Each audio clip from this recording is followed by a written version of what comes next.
조용히 남겨진 기록들 속에는 끝내 밝혀지지 못한 이야기들이 있습니다. 오늘은 그 중에서도 마지막까지 진실이 드러나지 않았던 조선의 한 사건을 들려드립니다. 이 영상은 역사 기록과 전승을 바탕으로 재구성된 이야기로 일부 내용은 해석과 연출이 포함되어 있습니다. 조선 후기 나라의 기강은 여전히 엄격했지만 사람들의 마음속에는 설명되지 않는 일들에 대한 두려움이 은근히 퍼져 있었다. 궁궐과 관청은 낮에는 질서와 예법으로 가득했으나 밤이 되면 기록에 남지 않은 이야기들이 조용히 떠돌았다. 특히 한양 북쪽 외곽에 위치한 한 관아에서는 몇 해에 걸쳐 이상한 사건이 반복되었다. 분명히 문은 굳게 잠겨 있었고 파수꾼이 지키고 있었음에도 불구하고 중요한 문서가 사라지거나 전혀 다른 내용으로 바뀌어 발견되는 일이 이어졌다. 기록을 생명처럼 여기는 조선에서 이는 단순한 실수가 아니라 근본을 흔드는 문제였다. 이 사건을 맡게 된 이는 젊은 사원부 감찰이었다. 그는 청렴함으로 이름이 알려진 인물로 사사로운 감정에 흔들리지 않고 사실만을 좇는 성품을 지니고 있었다. 주변에서는 그를 지나치게 고지식하다 했지만 그 스스로는 그것이 선비의 도리라 믿고 있었다. 관아의 수령은 이 일을 외부에 알리는 것을 꺼려하며 조용히 해결하길 원했고 파수꾼들은 밤마다 이상한 기운을 느낀다며 서로 책임을 미루고 있었다.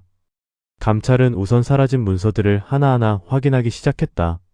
흥미롭게도 사라진 문서들은 모두 특정한 사건과 관련되어 있었다. 오래전 억울하게 처벌받은 한 관리의 기록이었다. 당시에는 반역의 혐의로 급히 처형되었지만 이후 별다른 후속 조사 없이 사건은 묻혀버린 인물이었다.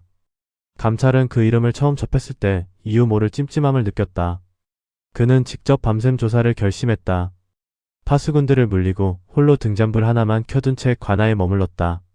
시간이 깊어갈수록 주변은 고요해졌고 바람조차 멎은 듯했다. 그런데 한밤이 지나자 분명히 닫혀있던 서고의 문이 아주 미세하게 흔들리는 소리가 들려왔다. 감찰은 조용히 숨을 죽이고 그쪽을 바라보았다. 아무도 없어야 할 그 공간에서 종이가 스치는 듯한 소리가 이어졌다. 그는 문을 열고 안으로 들어갔다. 등잔불이 흔들리며 벽에 그림자를 드리웠다. 그 순간 바닥에 흩어져 있던 문서 한 장이 마치 바람에 밀리듯 스스로 움직였다. 감찰은 그 장을 집어들었다. 그 문서에는 낮에 분명히 확인했던 내용과 다른 글이 적혀 있었다. 억울함을 호소하는 짧은 문장이었다. 마치 누군가 뒤늦게 자신의 이야기를 남기려는 듯한 글이었다. 감찰은 이 일을 단순한 기이한 현상으로 넘길 수 없었다. 누군가 의도적으로 기록을 조작하고 있는 것인지 아니면 설명할 수 없는 일이 벌어지고 있는 것인지 분간이 되지 않았다. 그러나 더 큰 문제는 따로 있었다. 이 사건을 깊이 파고들수록 현재의 권력과 연결된 흔적이 드러나기 시작한 것이다. 오래전 처형된 그 관리를 고발했던 인물은 지금도 높은 자리에 있었고 그의 영향력은 여전히 강했다. 감찰이 조사를 이어간다는 것은 단순한 진실 규명을 넘어 현재의 질서를 흔드는 일이 될 수도 있었다. 수령은 더 이상 이 일을 깊이 다루지 말 것을 은근히 압박했다. 기록은 이미 끝난 일이다라는 말과 함께였다. 그러나 감찰은 멈추지 않았다. 그는 남겨진 문서들을 다시 정리하며 사라진 기록의 흐름을 맞추기 시작했다. 그 과정에서 드러난 것은 사건 당시 충분한 조사 없이 서둘러 결론을 내렸다는 사실이었다. 그리고 그 배경에는 권력 다툼이 있었다는 정황도 희미하게 드러났다. 밤이 깊어질수록 이상한 현상은 더 잦아졌다. 문서가 스스로 위치를 바꾸고 닫혀있던 창문이 미묘하게 열려 있었다. 감찰은 점점 확신하게 되었다. 이것은 단순한 우연이 아니라 누군가의 남겨진 의지일지도 모른다는 생각이었다. 결국 감찰은 모든 기록을 정리해 보고서를 작성했다. 그는 직접적인이나 단정적인 표현을 피하면서도 사건의 모순과 의문을 조심스럽게 담아냈다. 그러나 그 보고서는 끝내 공식적으로 채택되지 않았다. 상부에서는 이를 확인되지 않은 내용이라며 보류했고 사건은 다시 침묵 속으로 가라앉았다. 그 후로도 관아에서는 몇 차례 비슷한 일이 있었다고 전해지지만 어느 순간부터 더 이상 그런 이야기는 들리지 않게 되었다. 감찰 역시 얼마 지나지 않아 다른 지역으로 발령되었고 그는 끝내 그 사건의 결말을 보지 못한 채 떠나야 했다. 조선의 기록은 정확함을 생명으로 삼았지만 모든 진실이 온전히 남겨지는 것은 아니었다. 때로는 권력과 상황 속에서 지워지고 덮이고 잊혀지기도 했다. 이 이야기는 그런 남지 못한 기록에 대한 이야기다. 억울함이 남긴 한과 그것을 끝까지 밝히려 했던 한 선비의 기계가 조용히 맞닿아 있다. 결국 밝혀지지 못한 진실은 완전한 해결을 이루지 못했지만 그 과정에서 드러난 마음만은 사라지지 않는다. 그것이 바로 조선이 지닌 한해 깊이이자 끝까지 놓지 않으려는 선비의 정신이다. 감찰이 떠난 뒤 그 관아는 다시 평온을 되찾은 듯 보였다.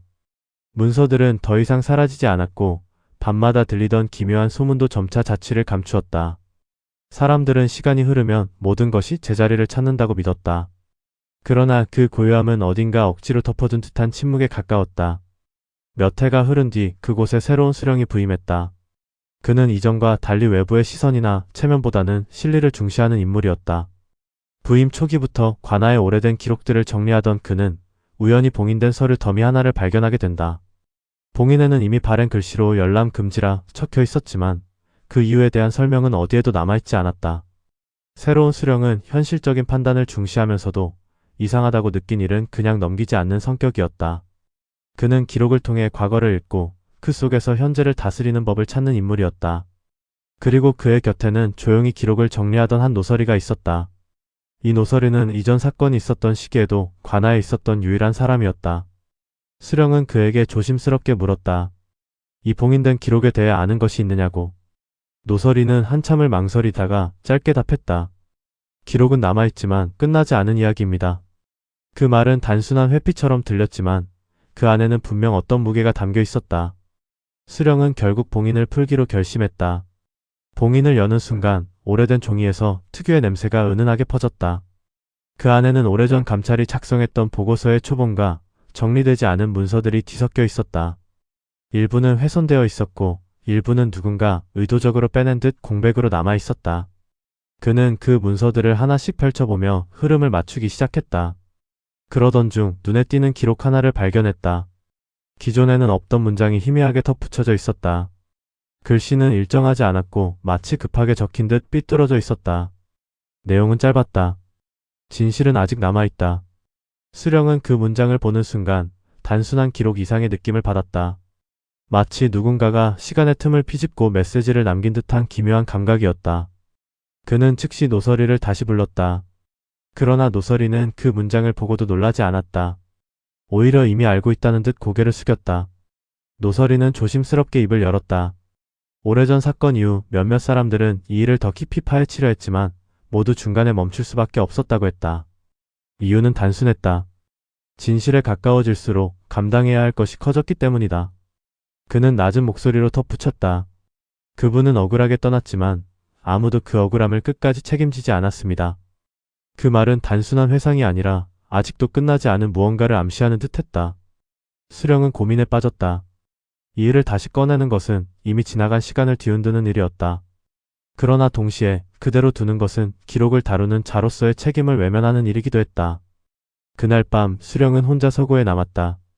등잔불 아래에서 문서를 다시 펼쳐보며 빠진 부분을 메우려 애썼다. 그런데 그때였다. 종이 위에 희미하게 보이던 글자가 점점 또렷해지기 시작했다. 낮에는 보이지 않던 글씨였다. 그 문장은 이전보다 더 길어져 있었다. 억울함을 호소하는 내용과 함께 사건의 마지막 단서처럼 보이는 이름 하나가 남겨져 있었다. 수령은 그 이름을 보는 순간 숨을 멈췄다. 그 이름은 지금도 기록 속에서 존경받는 인물로 남아있었기 때문이다. 수령은 결국 결정을 내리지 못했다. 그는 그 이름을 기록으로 남길 수도 있었고 조용히 덮어둘 수도 있었다. 그러나 어느 쪽이든 그것은 단순한 선택이 아니었다.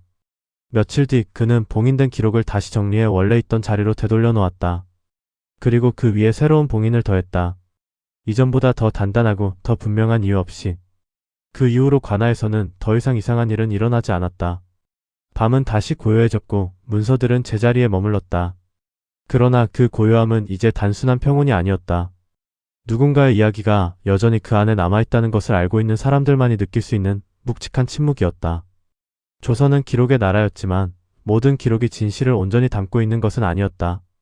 때로는 남겨진 것보다 남지 못한 것이 더 많은 이야기를 품고 있었다. 이 이야기는 밝혀지지 않은 사건에 대한 이야기가 아니라 끝내 밝히지 못한 선택에 대한 이야기이기도 하다. 한 사람의 억울함은 시간 속에 묻혔지만 그것을 마주했던 이들의 마음에는 오래도록 남았다. 그것이 바로 조선의 한이다. 그리고 그 한을 알면서도 끝까지 품고 살아가는 것이 어쩌면 그 시대 선비들의 또 다른 기계였을지도 모른다.